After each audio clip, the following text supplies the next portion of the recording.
have to put yourself out there. You have to express what you want. You need to build those relationships. Don't wait for somebody to come and say, hey, do you want to this person? Take the initiative and figure that out. The food job that we're exploring today is Talent Acquisition Manager. The professional with this food job is Jayana Kaiprath of Give and Go Prepared Foods, a part of the Mondelēz family of brands. In this episode, you'll learn why Jayana loves her food job. And that feeling that I was giving that joy in their day, it just brought me a fulfillment that I was looking for in my career path. Why adaptability, relationship building, and effective communication are essential skills to being able to thrive within the food and beverage industry. Being open to feedback. Nothing is perfect. We're all imperfect creatures, but being able to take that feedback and become better for it, I think is huge for the people who I've seen be really successful in this industry. And how to build a career squad that will help you grow within your career journey. So absolutely. I think when I say relationship building, I feel like that is a lifelong trait. Thank you to Careers Now for sponsoring this podcast episode. Awesome. Again, my name is Jayana Kaiprath. I'm the Talent Acquisition Manager at Give and Go Prepared Foods, a proud business unit of the Mondelēz family. Give and Go, we specialize in fully finished mini baked treats for retail and food service. Our products are designed to meet consumer needs across 4 key occasions: celebration solutions, breakfast solutions, everyday treats, and better for you snacking. Their offerings include a plethora of products. I don't think we have enough time in this podcast to talk about them all, but I can just name all my favorites: mini cupcakes, brownies, cookies, gingerbread kits, tarts, croissants, scones, cinnamon rolls, you name it. If you have been in your grocery store and you see those mini baked treats, you'd be surprised. It probably is likely from Give and Go. My role spans anything and everything from strategic hiring to supporting early talent programs and pipelines to elevating our employer brand to attract top talent. Wow. Okay. So that sounds like a lot and very much summarized in a few words and sentences. So I can imagine that means a lot of different things. So why don't you dive a little bit deeper into like what that means? Maybe we can get an idea through like what a typical week looks like and paint a picture of your job. For sure. When it goes to the team that I help manage, we're responsible for attracting, hiring, and supporting talent mobility across our organization while helping secure the new talent pipelines for the future of our workforce. I love what I do because it allows us to make a real difference in people's lives through opportunity and just contribute to a company that believes in the power of people to drive success. Typical day-to-day, not one day is the same. I tell people, if you want a job that will be the same every day, this is not the one to pick. My week can include having meetings with hiring managers to forecast, hiring for a site or operation, or it could be interviewing for critical roles. I also help oversee the internship program, and it could be about building the program and experience for them, or just planning out what our season is going to look like for career fairs. It's a dynamic role that keeps me connected to the people and our purpose, and there's something new to do every day. Wow. So it really sounds, it's nice that there's a job that is very people-centric, because I think a lot of people think of sales and going out there, exploring, talking with people, or maybe, I know you're in human resources, but as well, like maybe behind the scenes, but it really sounds like it's a great job just to go know about the staff members, meet new people, and just see all these different experiences. Absolutely. I think one of the beauty of being in talent acquisition for over a decade is I know a million jobs of different people who could do a million things. And so you kind of learn about, how our total workforce moves ahead. And there's just so many different people that fit different experiences and different careers that they could thrive and contribute back to organizations. So yeah, I think that's also another interesting part of my job. Has there been any jobs that kind of surprised you that exist in the industry that you weren't even aware of that were before? Funny enough, until I joined Give and Go, I didn't appreciate how many positions, jobs, and the teamwork that is involved to bring food on your plate. I think I took that for granted, and the reality is when you work for a CPG like Give and Go, you really see the brains of the operation, which is not just one person. It's all these teams working together to make, this little cupcake or croissant that's on your table. So I would say that has surprised me the most. All the positions it takes to really bring, that food to life. Yeah, absolutely. I mean, that's what this podcast is here for, to show that there's all these different roles. And it's so magical when you get to go to the grocery store and then you look at a product and you were like, oh, the quality team that was involved in this, and then the maintenance team, and then the continuous improvement. And Exactly. it's just like, you think of chefs and you think of just one dish, but then when you look at like a packaged product, there's so many people behind it. Exactly. Like industrial bakery is a whole different beast. You're not talking about one chef in the kitchen. You're talking about, hundreds of players that come together to make a product. Yeah, absolutely. And, we spoke a little bit about, it being like a people-facing job, but maybe talk about like the skills, some of the skills that are important to your role. Specifically in talent acquisition, relationship building is huge. And I know when people think hiring, they just think interviewing with candidates, but talent acquisition is much broader than that. You have to build a lot of relationships internally, whether it's with your hiring managers, different stakeholders. It could be with your peers in learning and development, total rewards, to kind of figure out how are we going to create, a position that's going to be fulfilling for someone to come through the door. It really is built on relationships and collaboration, a lot of project management, because all of those pieces need to come together and they don't necessarily all happen in sequence. It's always evolving, which kind of goes to my next skill, which is being, adaptable and being able to deal with change. I think I said earlier, no 2 days are alike. So someone in talent acquisition really needs to be able to adapt to the time, adapt to the market changes, and be able to pivot what the strategy is going to be to either bring talent into the door or expedite our talent within our organization. And I think in all of that, it's being a strong communicator that can influence. It's one thing to be able to communicate effectively, but there's another thing to be able to communicate to the point where you can influence the organization to move to a successful path, especially when it comes to hiring talent.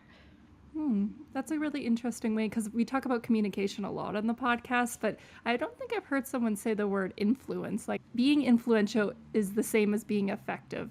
Could you just elaborate a little bit more about if those are the same terms or what that means to you? In the realm of talent acquisition, I see being influential really based on what's the data or the insights you can bring to the organization to steer them to hiring decisions. And so, as our market is evolving, immigration landscape is evolving, the market and the talent is evolving, a good talent acquisition professional is able to bring those insights back and then influence the organization to tweak their hiring goals to match what the market is providing. So that's what I mean when it comes to influence. You got to know your stuff. You got to do your research. You have to be resourceful. And if you're able to bring that and paint a picture in your communication and your insights, you're able to influence the business further to their hiring goals. Okay, wow. Okay, that makes a lot more sense. And thinking, man, it sounds like a bit of a tough, because, the change, you said adaptable in the changing market, and you never, you might, the organization, you do this long-term planning that, okay, we're going to need this for this new product, but I could imagine, worldly events are just something that you can't plan for, and that's something that I guess you would have to get really used to, is just being flexible as well. Exactly. Going back to the skill of adaptability, things are always changing, the economic volatility that we're all experiencing right now. So being able to pivot is huge. And not getting flustered in the pivot as well. I think, when you're in this industry long enough, you kind of create safe-proof plans or backup plans so that you can pivot if things change. But yeah, absolutely being okay to know that things are going to always change on a dime, but being prepared is really key. It makes me think if you have any like meditation, or I feel like it could be a very volatile role. Do you have any, like, I know for myself, I'm always telling myself breathe, or like journaling is something that I do. Do you find that you have anything that you fall back on, because the food industry can be a little bit crazy? Yes. I'm a big believer in, in a role like this where you're serving hundreds of people daily, whether it's your hiring managers or the candidates that you serve, you have to feed into yourself. I'm not perfect in that, and I'm not going to sit here and pretend that I am.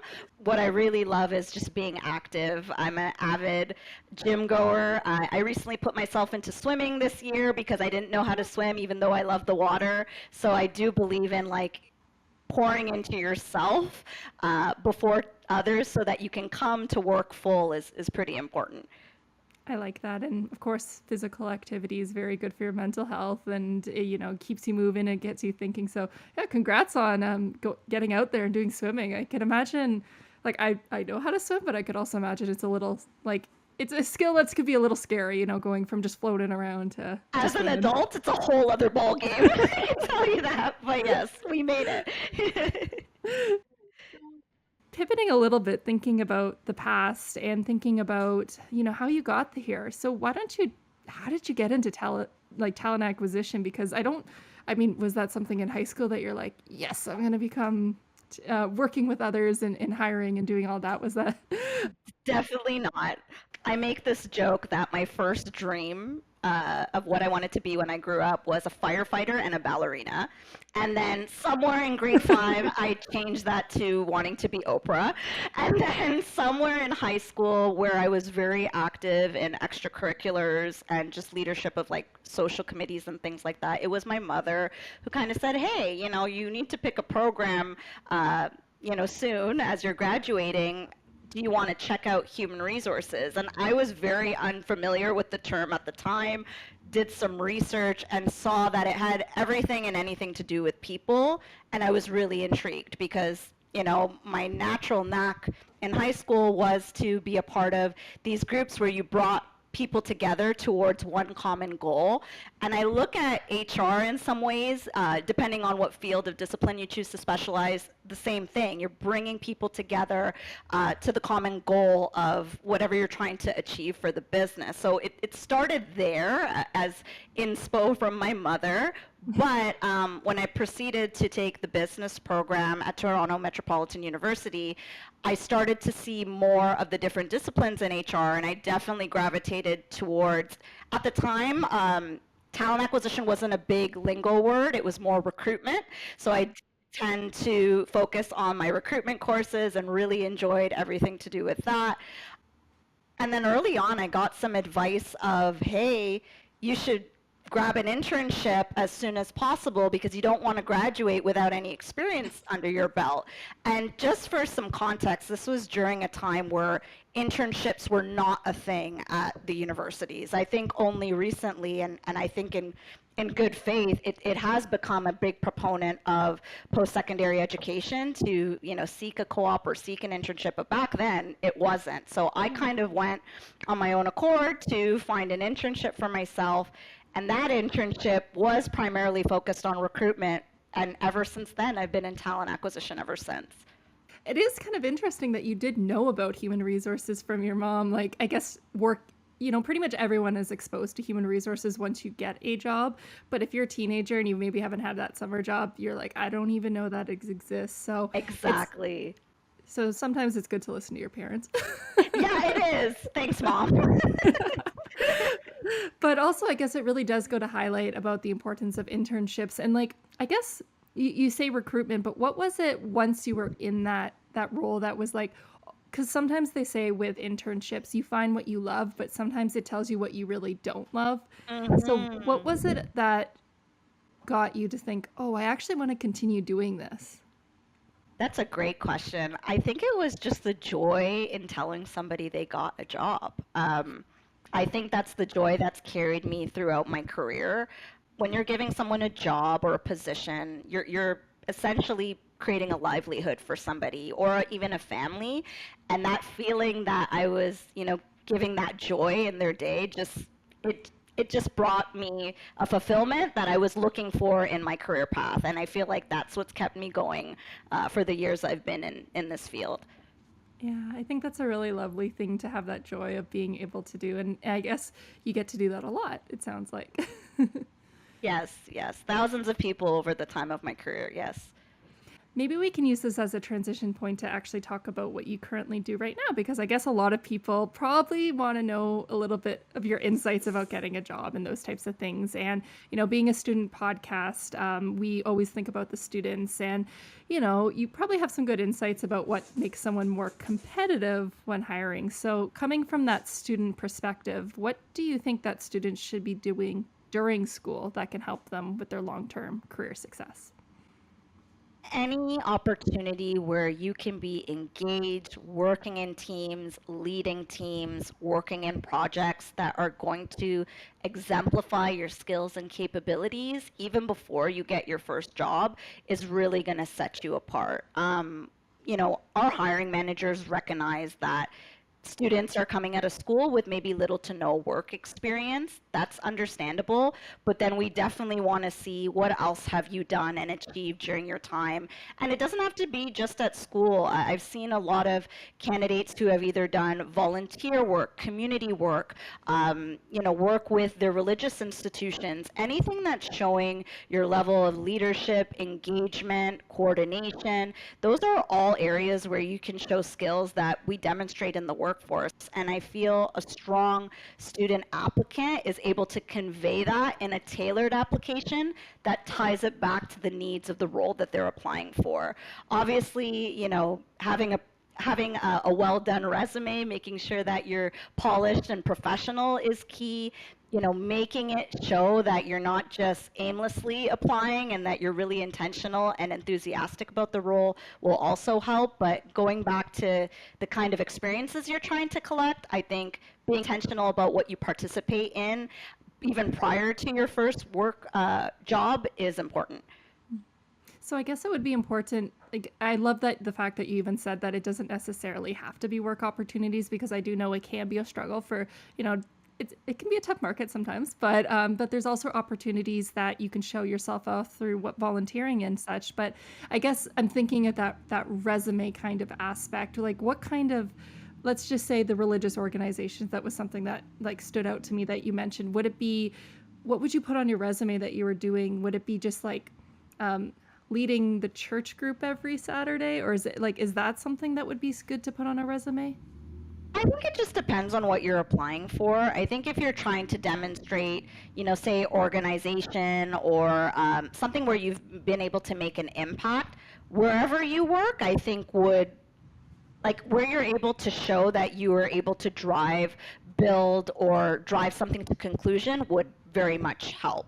So if you were, say, working for your church and you were doing volunteer mentorship, right? I've seen people who do big brother, big sister, applications, just showing that leadership.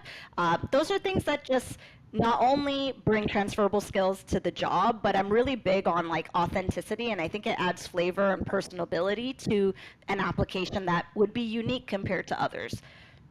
Okay, so it's tailoring to the role, but it doesn't necessarily have to be like I engaged in I'm thinking numbers because that's just where my brain goes. But like there's it doesn't necessarily have to be you led a project from start to finish, but you were involved. And if you can really, again, use those tailored words to the resume, it doesn't have to necessarily be like one specific project, but just, again, tailoring to the resume. Yeah. And I think what some people forget too is, hiring managers or recruiters, they also want to know about you on a personal level as well. So I think some of those things that you may not think are relevant, you might bond over with a hiring manager, right? And it's what makes you you, it's what makes you authentic. So sharing that aspect of you is not a bad thing. I wouldn't make that the whole of your resume, but definitely ensuring your resume shows relevance is key, but also not being afraid to show those personal aspects, I think, also brings a nice added touch. It's good that you mentioned that, because I almost feel as though people don't want to be personal at all, because like you kind of forget that you see the job application and you see like the text words, and maybe, I know Give and Go, you're very active at going to like hiring places and that, so there is a little bit of an opportunity to show your personality. But I guess it can be forgotten that like, oh, they're hiring you as a person, you not as just your skills, like you're a whole person within an organization. Exactly. I think once upon a time when I was applying, I had a stream of like marathons I used to run on a personal level, and I wrote it down. And I think not every hiring manager was a marathon runner, but I've been able to chit chat over that, and it just added a little bit of flavor and standout between me and maybe other applicants just based off those personal attributes. And would that go in the cover letter or like at the bottom line of like a resume? Yeah, like somewhere in personal and hobbies at the bottom of the resume. Yeah. Okay, this is good to know because I feel like I'm always the one to like want to cut that out because you're trying to like maximize the space to like keyword it. So I guess that is interesting that it does play a role in like getting to know you. That's really good insights. I know I hear that a lot of like, how long should my resume be? This can be argued back and forth. Would I send a 4 or 5 pager? Probably not.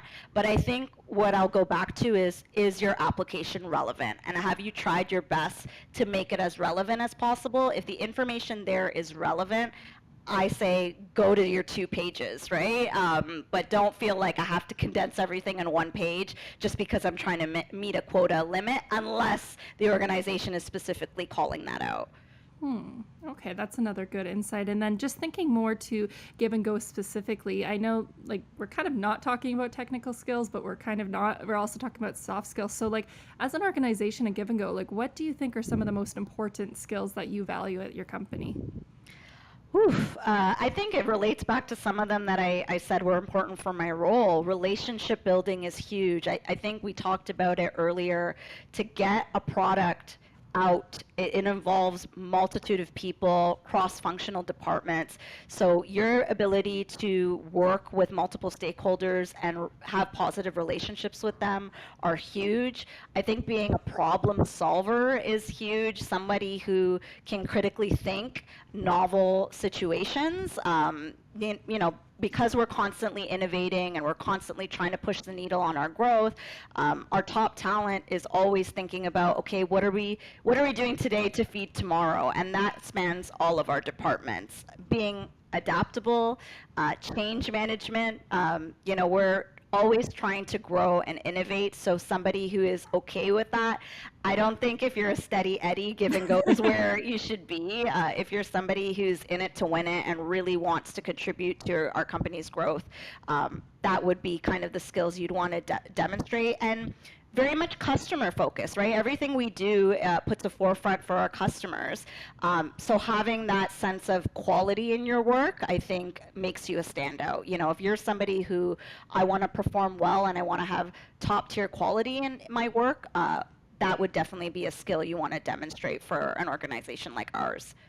I love how these are skills that you can acquire from any walk of life. Like there's so many different ways, Absolutely. like 2 people can build their their problem solving in different ways. And I like that gives an opportunity for growth and an opportunity for just, I came from, you talked that you graduated from TMU. I'm also at TMU, so like I'm gonna use that as an example, but you don't have to just come from TMU. You could also maybe come from, immigrated from another country coming to Canada, or maybe you did just go the TMU route, but you had a part-time job. Like there's so many opportunities to grow that, like those soft skills. Absolutely. And if I could add, having a growth mindset, I think is huge, because if you think of always just meeting the status quo, I don't think you'd thrive, right?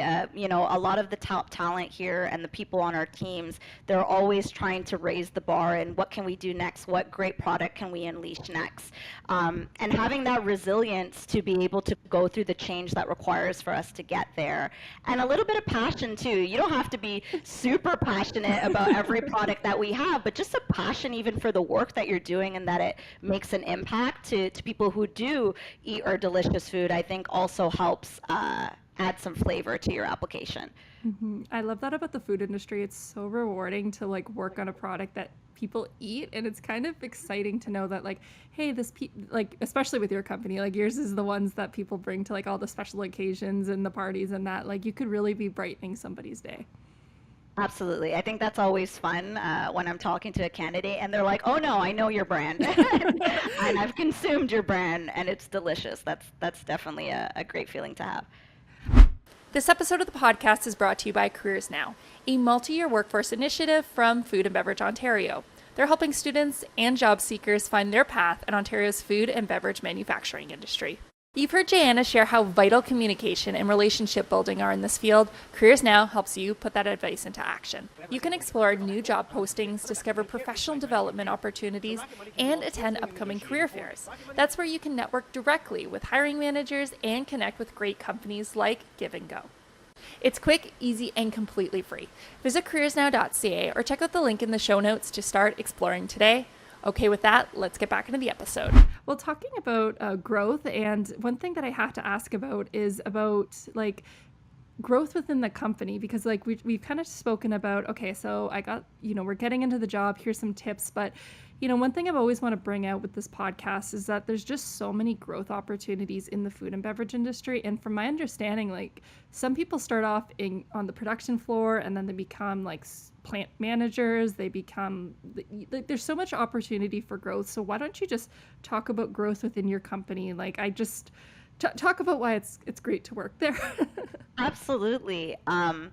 It's phenomenal working for Give and Go because, like I said, it's a huge conglomerate of different departments that come together towards one goal. And within those departments, you have all these different pathways you can potentially go. And I've seen this in real time. Like you said, you can start in production and end up in quality. And then, we've had some people who start in production end up in engineering. Or like you said, going all the way up to production manager or plant manager. You very much can move through different functional experiences within a CPG like ours, and I think that's what is so fulfilling about working in the food industry, is that you don't have to have maybe this traditional linear path that everybody thinks that their career needs to be. A lot of candidates who have worked in the food industry are very familiar with that you can cascade a bunch of opportunities and then it can turn into something even bigger down the line. And that's what Give and Go definitely supports with our employees, is being able to have not only vertical experiences, but lateral experiences that can fulfill the career development objectives of our teammates. And how would you say the lateral experiences happen, or even the growth? Because you mentioned going from, I think you said production to engineering, and that sounds totally crazy to me. Is that just there was maybe a job opening within the company and they applied, or was there active training within it? I guess I'm trying to think of growth opportunities within a company, because it's really nice to know that you can grow within a company. So how would you even do that moving around? Exactly. I think first, yes, applying internally is always encouraged from our employees. So number one, being able to apply to all the opportunities that we have across the business. Number two is we have an amazing learning and development team that provides lots of resources and training, whether it's our Go Learn platform or also like leadership training and pieces like that, where you can continue to get those skills, and just opportunities to network internally as well. We have weekly social hours where different departments get to showcase their departments, and they can essentially connect with these different players to talk about these opportunities long term. I think that's what Give and Go offers in terms of being able to be connected and seek knowledge in some of the areas that maybe you wouldn't have considered long term as a career. Huh. Wow, that's so cool about the talking about your different departments, because again, I know that that can be an issue with some companies where you like get siloed into what you're doing and you kind of forget that you are working as a team. So getting to see that, that's really amazing. So it's nice that there is the growth opportunities and like there's the internal training. So it's really just like keeping an eye out. We say networking, and it's crazy to even say that you network within your own company. Like you think you network outside within, but even just within it sounds just as important. That is such a great point, Veronica. Relationship building is something you need to have pre your career and then during your career. And that is huge. Even though you're in a role and you might be gainfully employed, you still need to be actively networking, building your brand.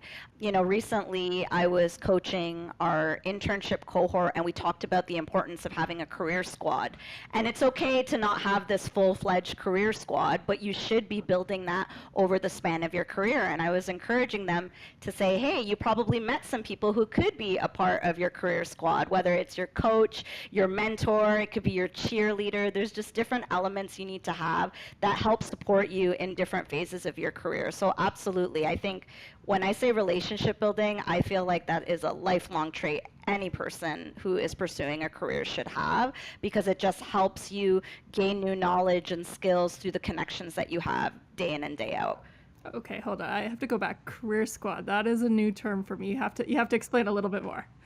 Okay, career squad. Who are the people who are going to support you on your career journey? And those people might change over the time of your career. So, you might have somebody who's your coach.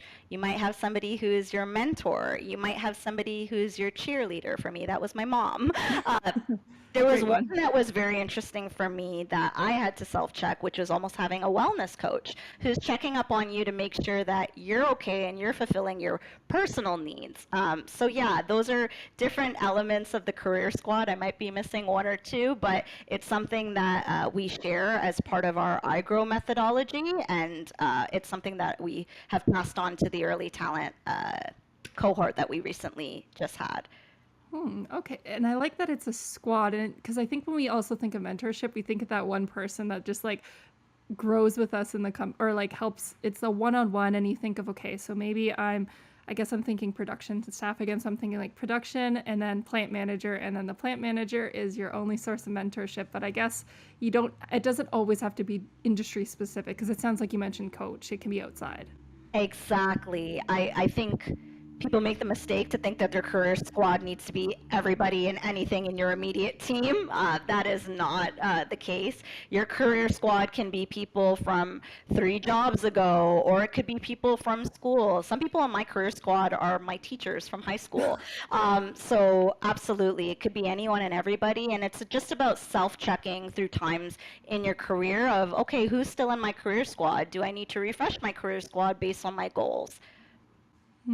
So it sounds like there's also a lot of like reflection as well as you go through your career. Like you have to almost like pause and just take a check about where you want to go and like who's a part of that journey.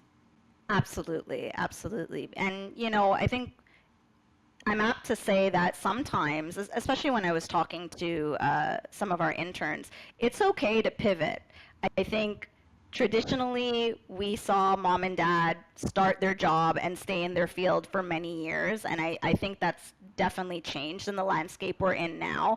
It is okay to pivot careers or focus, and you could still do that all within the food industry. And if anything, I almost think it's more fulfilling because you get to have all these different experiences that kind of shape who you are and what you're envisioning for your career. So that's another point that I try to share, especially with early talent, to say, hey, this may be your goal in the beginning, but it's okay if that changes and evolves over time. And there's this image that's very popular online about like success used to look like this one linear line, and now it looks like a jumble of squigglies all around. And I truly believe that. I think, you might move many different directions before you get to your end goal, and that's okay.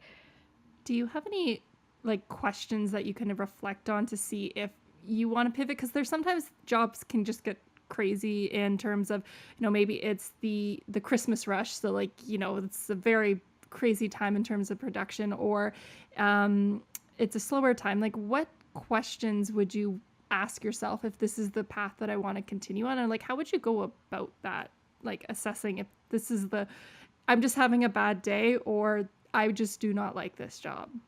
That is a great question.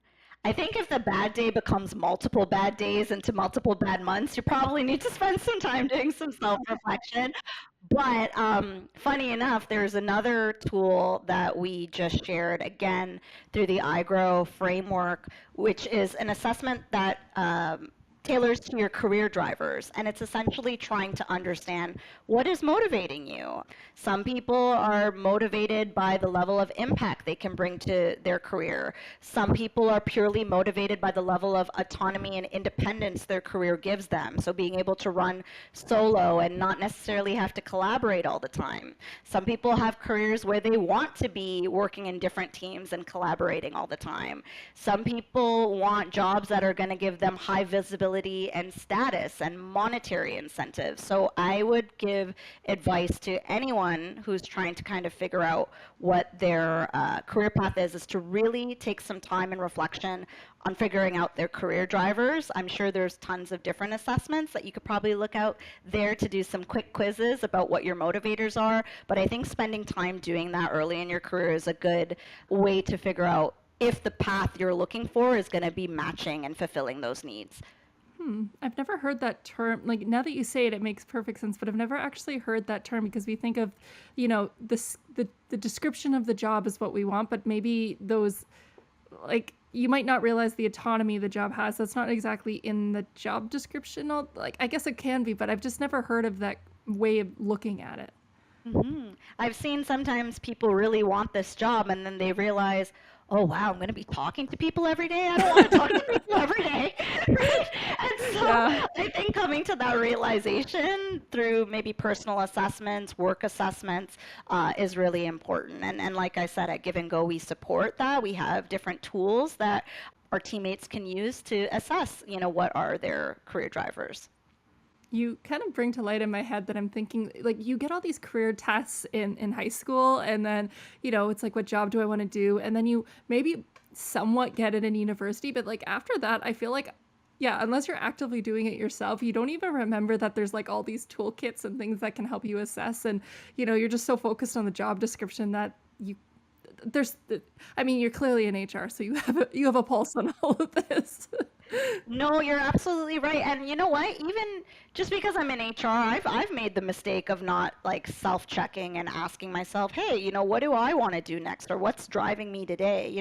Like I said, Veronica, things can change and evolve at any given time. So I agree, like whether you're an early talent or someone who's like mid in their career or even someone seasoned, you should always be pulse checking yourself in terms of, what's driving me, what's motivating me, to come to work every day, and figuring that out through constant self-reflection instead of just being on autopilot.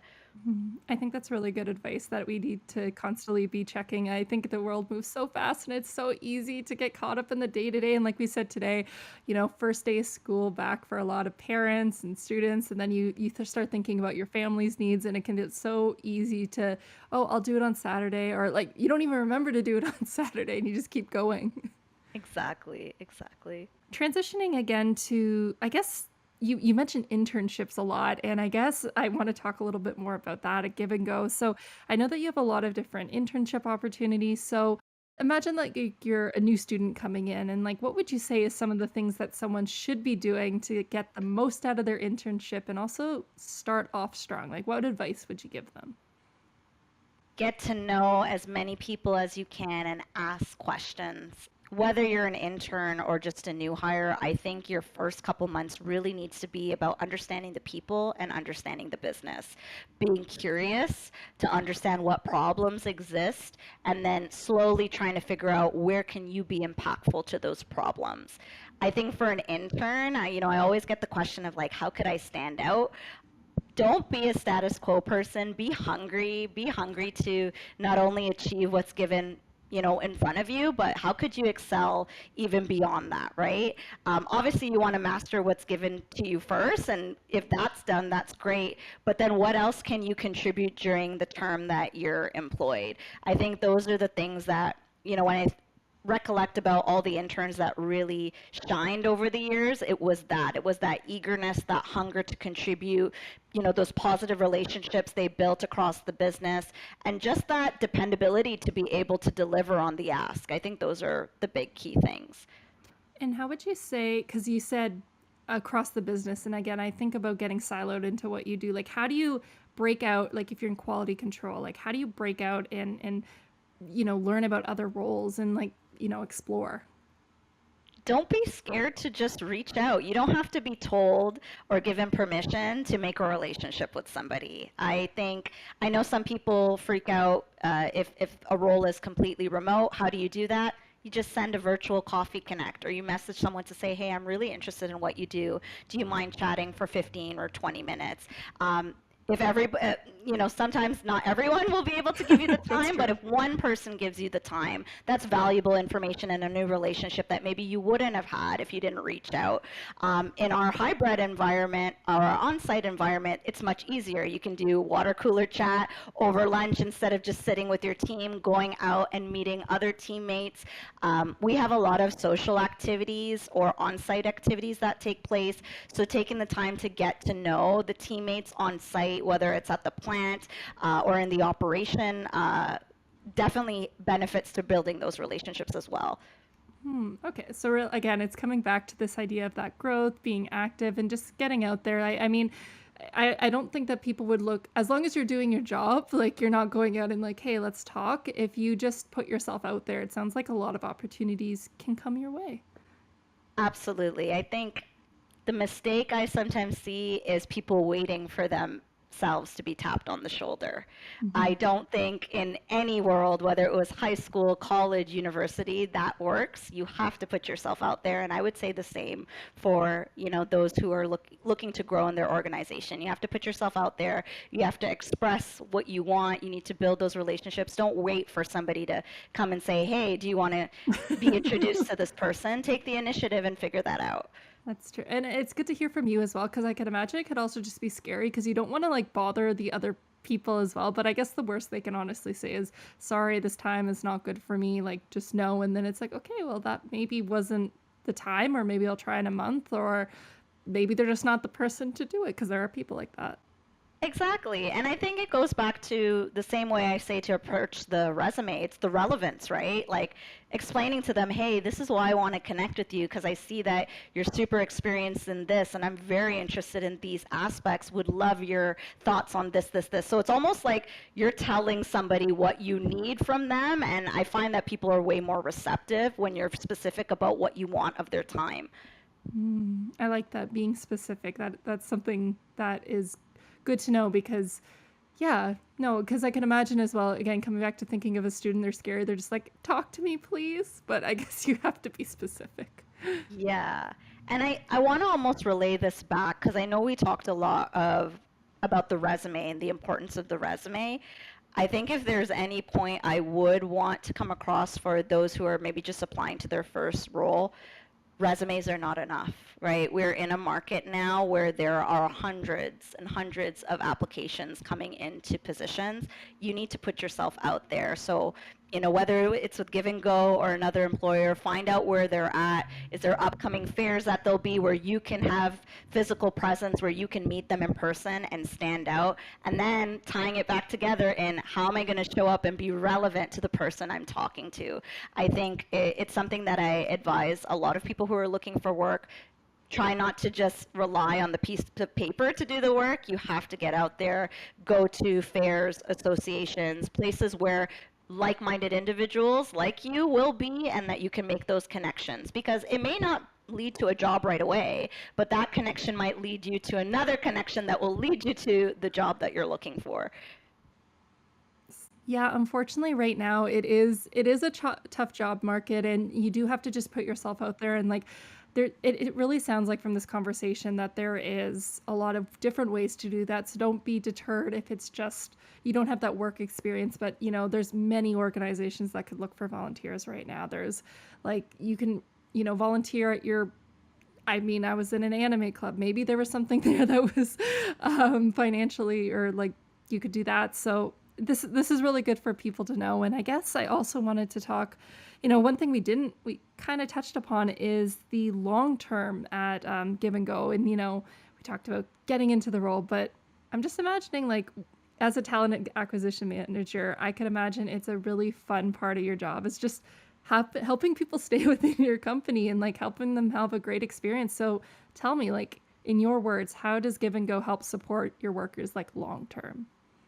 Give and Go has a lot of resources in which we support our teammates long term, whether it's our leadership development programs, different trainings for presentation skills, supervisory skills.